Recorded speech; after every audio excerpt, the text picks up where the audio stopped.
Hey guys, dito na po tayo, si Maria. Magluluto na naman tayo ng pagkain. Parang yan. Magluto tayo ng patatas with carrots at saka ginisang giniling. Ayan.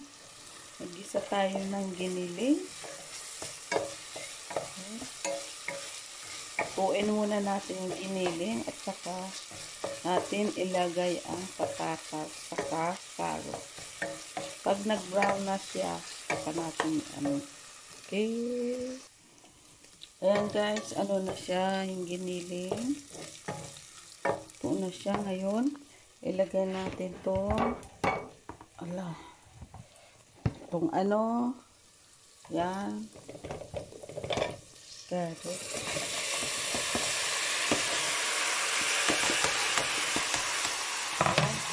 Lagyan na natin yung patatas saka giniling. Ayan, haluin natin.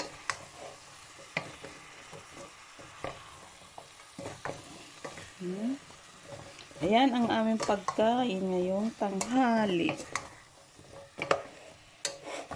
Ayan guys. Tapos, lagyan natin ng tubig.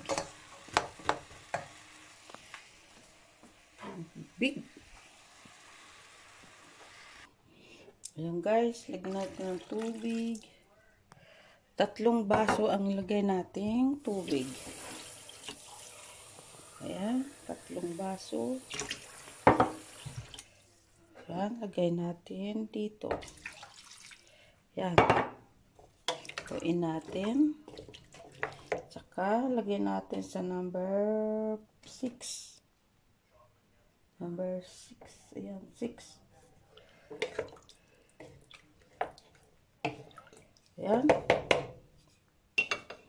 Takpan natin. Tayo natin maluto. Okay. Ayan guys, kumukulo na siya. Lakas ng kulo, no? Ayan natin. Kuloin natin. Yan, nilagyan ko siya guys ng cubes. Vegetable cubes. Nilagyan ko siya. Tapos guys, hindi ko na siya lalagyan ng asin kasi maalat na siya. Ayan siya guys.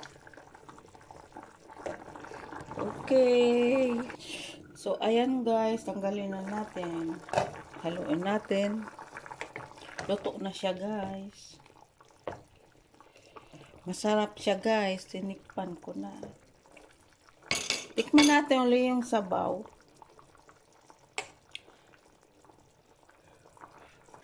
O yan guys. Masarap siya. Masarap yung sabaw. Yan. Okay guys. Hanggang dito na lang ang aking video. Bye bye po. Next time ulit na video. Bye bye.